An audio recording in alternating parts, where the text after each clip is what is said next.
चंद्रपुर जिले में नगर परिषद के चुनाव में भाजपा को करारी हार का सामना करना पड़ा है। जहां पिछले विधानसभा चुनाव में भाजपा ने जिले में 6 विधानसभा सीटों में से 5 विधानसभा सीट जीतकर अपना वर्चस्व जिले में दिखाया था और मात्र एक स्थान पर कांग्रेस विजयी रही थी। मगर इस नगर परिषद के चुनाव में परिणाम एकदम विपरीत रहा और अनेक स्थानों पर भाजपा को पराजय का मुंह देखना पड़ा। वहीं एक पत्र परिषद के दौरान पत्रकारों द्वारा सवाल पूछे जाने पर भाजपा के हेवीवेट नेता पूर्व मंत्री तथा वर्तमान विधायक सुधीर मुनगंटीवार ने चुनाव के परिणामों को लेकर अपनी प्रतिक्रिया दी।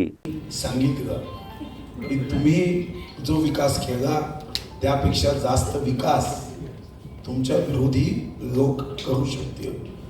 आम्ही हा पराजय नम्रतेने स्वीकारतो। विजय झाला तर माजायचं नाही, पराभव झाला तर लाजायचं नाही, हे आमचं निश्चितपणे सूत्र आहे। काँग्रेसनी त्यांच्या नेत्याला शक्ती दिली, आमच्या पक्षाने माझी शक्ती कमी केली। या जिल्ह्यामध्ये गडबाजीला पोषक वातावरण निर्माण होईल हे आमच्या पक्षाच्या धोरणात दिसलं आणि त्यातून मग 10 नगरपालिकेमध्ये आता आम्ही झटका हा अनुभवला आहे। आम्ही जे सूत्र पक्ष म्हणून जिल्ह्यात अवलंबलं की शनी शिंगणापूर नंतर आमचा एकमात्र पक्ष असा आहे की ज्याला आता दरवाजाच ठेवला नाही, कुणीही येतो। आता याही गोष्टीचं एकदा मूल्यांकन आम्ही जिल्ह्यात करू। या आत्मचिंतनाच्या मूल्यांकनानंतर जिथं जिथं आम्हाला आशीर्वाद प्राप्त झाला त्यांची सेवा मात्र आम्ही ईश्वराचा अंश समजून निश्चित करू।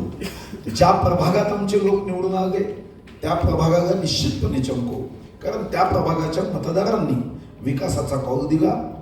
ज्या प्रभागाला असं वाटलं, ज्या नगरपालिकेला असं वाटलं की आमची विकासाची सेवा ही आम्ही योग्य पद्धतीने करू शकत नाही, तर पुढचे 5 वर्ष तेही पाहतील आणि आम्हीही त्याचे दर्शक म्हणून निश्चितपणे त्याचं मूल्यांकन करू। प्रश्न विचारायचा असेल तर विचारू शकतो। नाही, याचा आता आम्हा सर्वांना चिंतन करावं लागेल।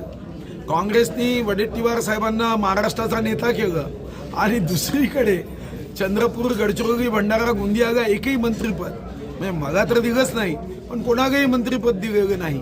आणि ज्या पद्धतीने आम्ही दरवाजे उघडून बाहेरच्यांना प्रवेश देतोय याचा परिणाम हा मतदारांवर नक्कीच होणार आहे। आणि विजय झाला तर माजायचं नाही, पराभव झाला तर गाजायचं नाही। मतदारांनी कौल दिला की आमच्यापेक्षा जास्त विकास हे जर काँग्रेसचे लोक करू शकत असतील तर निश्चितपणे स्वागत केलं पाहिजे। निवडणुकीत आम्ही पदासाठी लढत नाही, जनतेच्या हितासाठी व जनतेच्या विकासासाठी लढतो। जर जनतेला काँग्रेसच्या माध्यमातून त्यांच्या पट्ट्याचे प्रश्न, घरकुलाचे प्रश्न, कल्याण मंडपमचे प्रश्न, रस्त्याचे प्रश्न, पिण्याच्या पाण्याचे प्रश्न, विद्युत व्यवस्थेचे प्रश्न, स्वच्छतेचे प्रश्न हे सुटण्याचा विश्वास असेल तर निश्चितपणे आम्ही त्याचं स्वागतच करू।